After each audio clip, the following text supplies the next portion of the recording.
how to stop weeds growing in your garden in 2 easy steps. Simple tool to clean out the gaps, and then the simple mix. No wet cement, no. Just dry mix that you can brush in without any hassle, and it actually does very well. I've done it in 3 different houses and the gardens, and it's done well. In my own garden, it's lasted over 5 years. Considering in this house, I'm noticing when you pull weeds up, they grow back within weeks. Is this going to work here? We've done it in 3 different locations, and this is the 3rd time to see how well it performs. We've got a mixture of block paving and we've got slabs here, so it'll be good to see how this works out. So you can see a quick view of how bad this is getting, and you can see it's full on grass going with roots here. So I'll show you a close-up of how this works. Let's have a look at step 1. Which tool is the best to get rid of the weeds in the gaps? I've got 4 different tools. This is like a builder's trowel. Patios, it's broken on me, so I've taken the top off. But I'll show you how well that does. It's like a design for patio pavers. Saw, hand saw. This is like used for pruning or plasterboards. That's that. This is a hoe.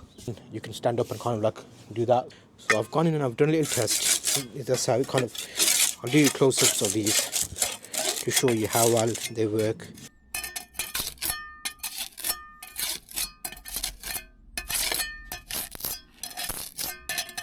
It's easy to use because I do a bit of bricking and stuff, so it's easier. This one, the gap is thinner, but this is designed for pavers.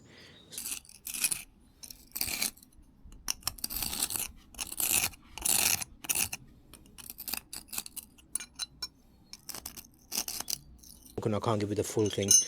I've done this area, and you would have seen the start of the video how bad it was. I've done lots of different sections of this. I like the saw. This feels very natural. It's like very easy. It cuts a lot of the weeds, because you'll notice depending on your garden how big the weeds are.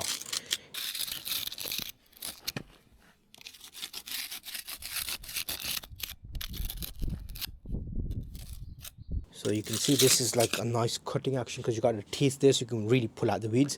And this one is nice for standing up. So if I show you,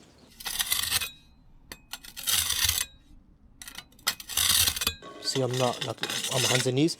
So if you're going to do this all day and you've got quite a lot of patios that you want to get through, it gets rid of, like, it makes the gap bigger, but I don't feel like it's getting the weeds. I feel that saw, this saw seems to be the best. If I do the saw here, see that, it feels like it's going deeper and it's cutting and like disturbing those roots. So I seem to be gravitating towards this more.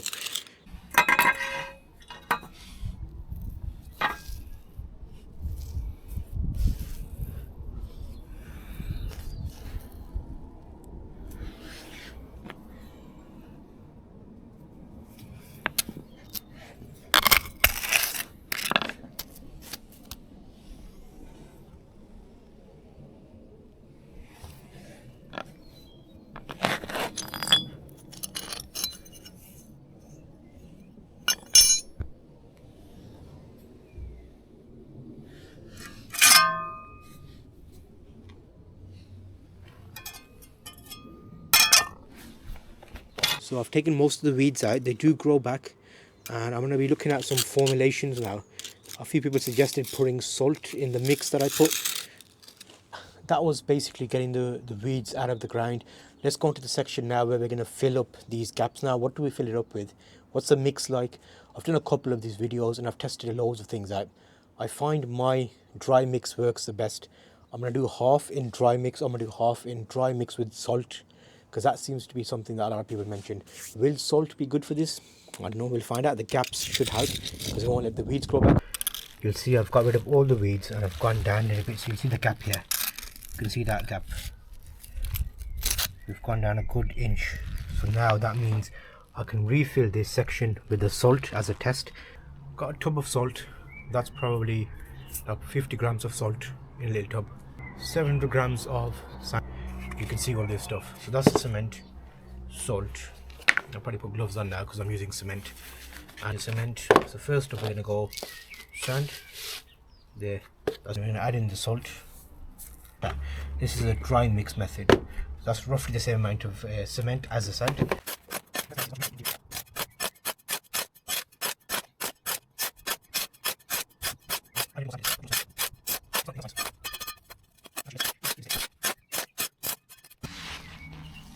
and just pile it in. Will we get any growth? We'll find out. I'll report back, but keep tuned on this video. I'll show you the process and I'll show you the end as well.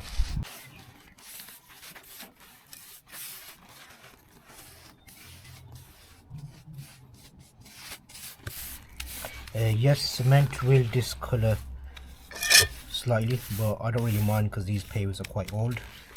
But if that's a matter for you, then get a pro in. Concentrating just on this one location just to give you a full view. The excess, the best thing is this is dry mix, so I can keep this dry mix and use it as I work around. This is basically what the mortar mix tends to be when you buy from shops. Sand, cement mixed. But we added salt in this one, so we'll see how well that performs.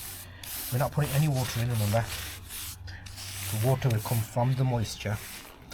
Less hassle, easier, more effective. There's a gap here, just brush it into the gap.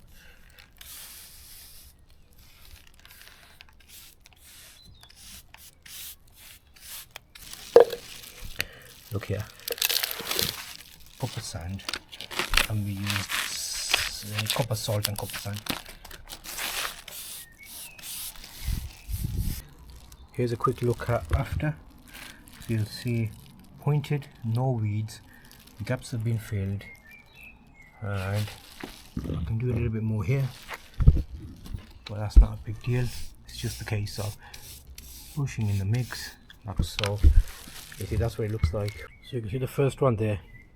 This is the second one, and we've already done the top clean. This is the deep clean, so you'll see this is how much I've taken out deep in the actual pavers, and then using this to go down. That gives you an idea. You want to at least go down an inch like as in a finger, that much, because that way you get more mixture in there and the roots are less likely to come through. So this one I'm going to put salt down first, because people have said salt is good, and then I'll do the remaining mixture, which is also sand, cement and salt. This will be like a double dense salt mix. See if that works any better. Let's do that now. Salt, I'm gonna give this one a proper deep salting. So let's see how that looks. I'm gonna start by getting a scoop and putting it in first.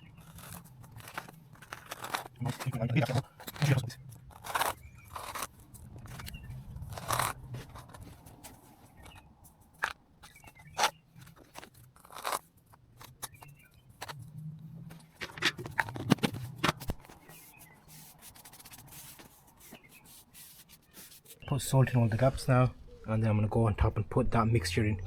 So number 2 along is the dense one, remember. So we got 1, 2, third is a double salt, fourth is a single salt.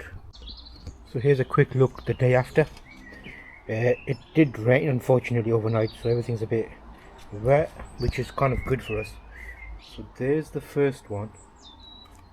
That's the second one, and that's the third one, and that's the fourth one, and that's the fifth one. So you can see here I've got a nice joint seal. It's going to dry slowly because it's a dry mix. It's going to take moisture from the floor. It's rained, so they take moisture from the rain, and then we get a nice strong cure, which means no more weeds. So I count that as success. I only did these small paving block sections first. I'm going to do the slabs afterwards. You can see the slabs those have not been done yet. So I'm going to do those in a second pass, because these needed more focus because there's more lines. Here's how it looks now. So overall, in summary, it's a great option. I've given you an idea of the tools you can use, which are fairly easy and cheap, rather than buying like a specific tool in step 1. And in step 2, it's basically the mix. Nice and easy, dry, nothing fancy. I put salt in there this time to see what happens, and in this experiment we're going to see how the salt performs. So stay tuned on the next video. I'll do an update in like a month or something, let you know if there's any difference between putting salt in or not. And this was part of my small city house project. This is the garden area patio. I am going to be building a conservatory over this area as well. So stay tuned for that. So overall, that worked very well. I'm hoping you found this video helpful. Let me know in the comments, what would you have done differently? I'll see you on the next video in this series here.